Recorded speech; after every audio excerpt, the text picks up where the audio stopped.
한국화학연구원 친환경식물질센터에서 근무 중인 염현석입니다. 이렇게 과학에 관심 많은 친구들과 부모님들이 계실지 몰랐는데요. 제가 하는 연구에 대해서 같이 이야기할 수 있는 그런 좋은 기회라서 정말 뜻깊은 자리인 것 같습니다.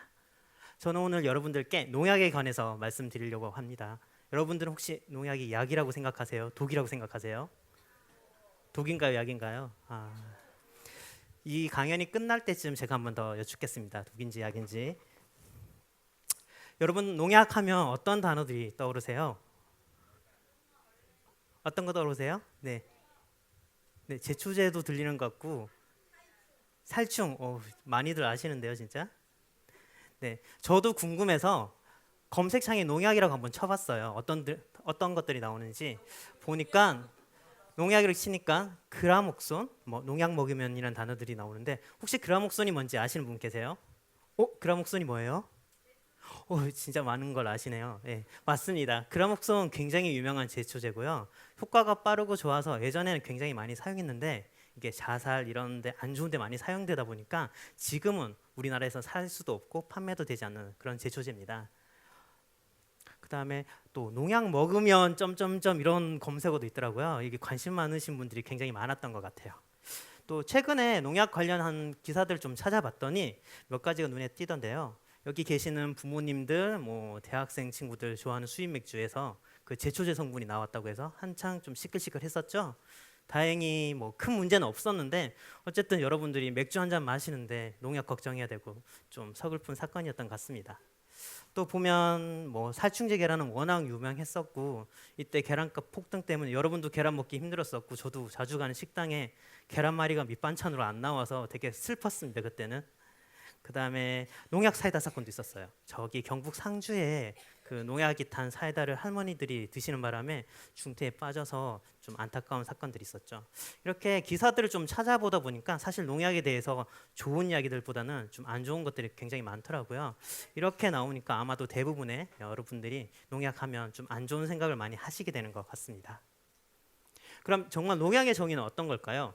이게 법적으로 농약관리법 2조에 보시면 농작물의 병해충을 방지하는 데 사용하는 살충, 살균, 제초제와 또 생리 기능을 촉진, 억제하는 데 사용하는 약재로 정의된다고 하는데 너무 이제 말이 어렵죠? 좀 간단하게 설명드리면 여러분이 감기에 걸리시거나 몸이 아프면 어떻게 하세요? 병원에 가서 약 지어 드시죠? 혹은 예방주사 맞으시죠? 식물은 어떨까요? 식물들도 병에 걸렸거나 아니면 병을 예방하기 위해서 약을 써야 되는데 그때 쓰는 게 바로 농약입니다. 그렇게 보면 사람이나 식물이나 아플 때 하는 게 좀 비슷한 것 같지 않으세요? 네. 농약의 역사를 잠깐 살펴보면 기원전 20년까지 올라가게 됩니다. 당시에는 황이나 뭐 소금, 재 같은 걸 사용했다고 하고요. 18세기에는 비소나 담배, 뭐 비누, 제충국 이런 것들을 사용했다고 해요. 비소가 어떤 건지 혹시 아세요? 비소 예전에 사극 보면 사약을 받아라고 하잖아요. 그때 사약이 들어가 있던 게 비소입니다. 굉장히 위험한 물질인데 당시에는 잘 모르고 썼죠. 그러니까 굉장히 좀 용감한 행동이었던 것 같고요. 19세기에는 뭐 무기 합성 농약이라는 것도 사용했고 실제 우리가 지금 사용하고 있는 농약은 그 세계 2차 대전이 생겼던 한 1930년대부터 본격적으로 개발되고 사용됐다고 합니다. 당시의 대표적인 농약이 뭐 DDT, BHC 이거 치킨 아니고 이게 화합물입니다. 네. 그 다음에 이사디라는 이런 것들이 있었는데 특히 DDT는 어머님, 아버님들 많이 들어보셨을 거예요. DDT가 당시 개발됐을 때는 신의 눈물이라고 하면서 굉장히 촉망받는 농약이었어요. 이걸로 인해서 말라리아나 장티푸스를 옮기는 모기들을 죽일 수 있었기 때문에 이걸 개발한 토마스 밀러라는 분은 노벨 생리학상을 받기도 했었죠.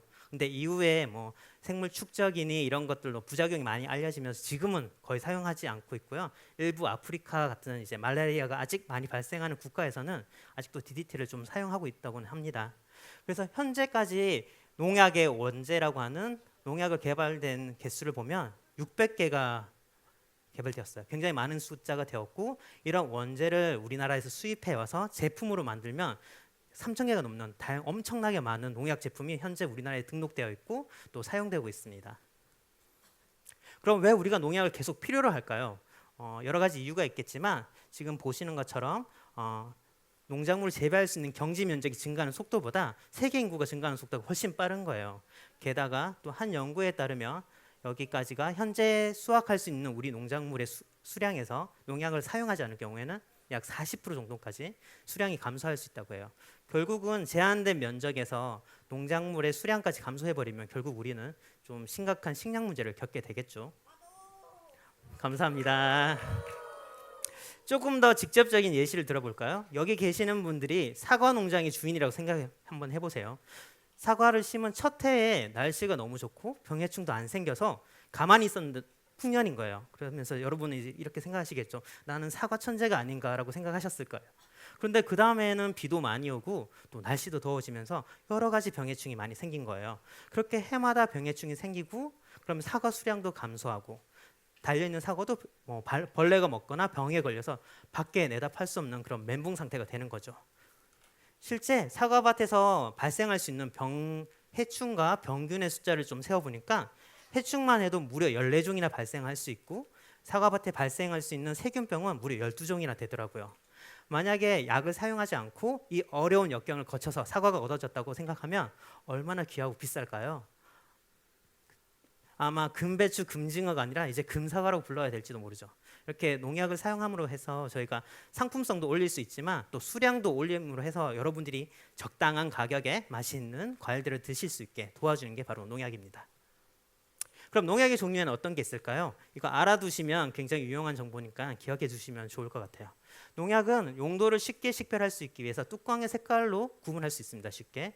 살균제라고 하는 농약은 분홍색으로 되어 있고요. 살충제는 초록색, 그다음에 제초제는 주황색, 생장 조정제나 기타 제품은 파란색과 흰색으로 구분되어 있습니다. 이제 아마 사실 일은 없겠지만 농약병만 봐도 이게 제초제인지 살충제인지 쉽게 구분하실 수 있을 거예요. 그럼 이제 제가 하는 일에 대해서 좀 설명드릴게요. 제가 아까 친환경 식물질 연구센터에서 근무한다고 했는데 무슨 일을 하는 것 같으세요, 제가? 네? 대부분 이제 친환경 들어가니까 농약이나 아니면 환경에 안 좋은 물질 이제 대체할 수 있는 어떤 새로운 것들을 개발한다고 생각하실 텐데 사실 저 농약 개발하고 있는 사람입니다. 네, 농약 개발하고 있는 사람이고요. 사실 저는 농사도 한 번도 지어보지 않고 차도남이고요. 전공은 농약이랑 전혀 상관없는 유기합성을 전공했던 사람입니다. 그런데 이제 유기합성을 기반으로 새로운 농약을 연구하는 일을 하고 있고요. 그럼 농약이 어떤 과정을 거쳐서 개발되는지에 대해서 좀 알려드릴게요. 이런 정보는 사실 여러분들이 요즘 인터넷 많이 이용하지만 구글링해도 사실 볼 수 없는 자료니까 여러분들을 위해 이번 기회에 특별히 공개하겠습니다. 농약 개발 과정은 크게 연구 과정과 개발 과정으로 보실 수 있는데 저는 앞쪽에 있는 연구 단계에서 일을 하고 있고요. 저는 합성화학자로서 물질을 예쁘게 디자인을 하고 실제 합성하는 일을 하고 있습니다. 제가 합성한 물질을 가지고 온실이나 아니면 저희가 실제 경작지에 농가 밭에 가서 이 물질이 효과가 있는지를 확인하게 되는 거죠. 그렇게 해서 효과가 있는 게 확인되면 이 물질을 가지고 본격적으로 개발 단계에 들어가게 됩니다.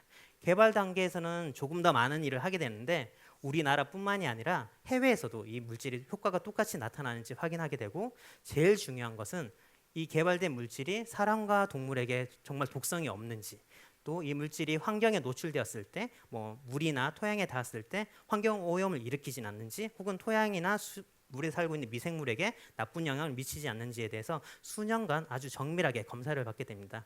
여기서 안전성이 확보되어야만 이 물질이 등록되고 결국 소비자 손에 도달하게 되는 거죠.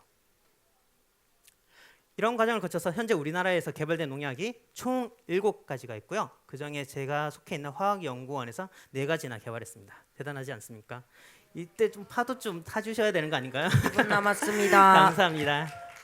이 중에서 마지막에 있는 테라도는 제가 연구 개발에 참여했었는데 작년에 국내 첫 출시가 되었습니다. 그리고 지금은 이제 호주나 중국, 미국, 동남아시아까지 진출하기 위해서 지금 준비 중에 있고요. 아마 이 테라도라는 농약이 아마 미국에 만약에 등록된다면 국내에서 미국 등록된 첫째 농약이 될 겁니다. 여러분이 많이 기원 좀 해주세요. 네. 그럼 왜 우리가 계속 이런 농약 개발 연구를 하고 있을까요? 여러 가지 이유가 있겠지만 크게 3가지로 말씀드릴 수 있는데 첫 번째는 여러분도 아시다시피 안전성 문제입니다. 예전에 있던 농약의 독성을 대체할 수 있는 안전한 농약을 만드는 게 첫 번째 이유고요.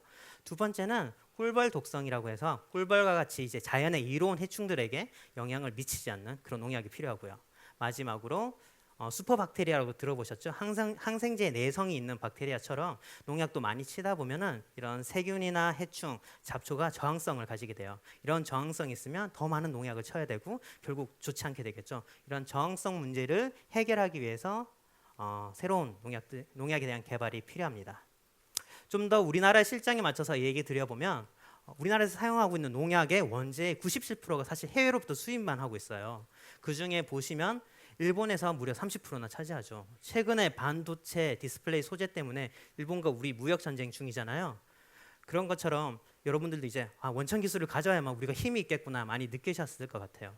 농약 분야도 마찬가지입니다. 저희가 원천 기술을 가지고 저희 물질이 있어야만 외국과의 거래에서 협상 테이블에서 유리한 고지를 좀 차지할 수 있겠죠. 네. 이제 마지막 슬라이드네요. 사실 제가 여러분들께 이번 강연에서 드리고 싶었던 말들이 여기 한 장에 사실 다 들어가 있어요. 네, 농약은 여러분들이 좋은 품질의 농산물들을 적절한 가격에 드실 수 있는데 꼭 필요한 물질이고요. 또 농약 하나가 등록되는 데는 굉장히 엄격한 심사를 거치게 됩니다. 그러니까 여러분들이 농산물을 사 드실 때 혹시나 나나 우리 가족에게 해를 끼치지 않을까 너무 걱정하시지 않으셔도 될 것 같습니다. 특히나 올해부터 PLS 제도라고 해서 등록되지 않은 농약을 사용할 경우에는 0.01 ppm 이상 잔류 농약이 검출될 경우에는 그 모든 농산물을 폐기해야 될 정도로 굉장히 엄격한 기준을 적용하게 되었거든요. 그러니까 여러분들은 마음 편히 맛있는 음식들을 사 드시면 될 것 같습니다. 세상이 꿈꾸고 화학이 실현합니다. 올해 저희 한국화학연구원에서 공모해서 당선된 캐치프레이즈입니다. 굉장히 좀 멋진 말이지 않습니까? 저도 여러분들이 안전하고 건강하게 생활할 수 있는 나라를 만들기 위해 노력하겠습니다. 감사합니다.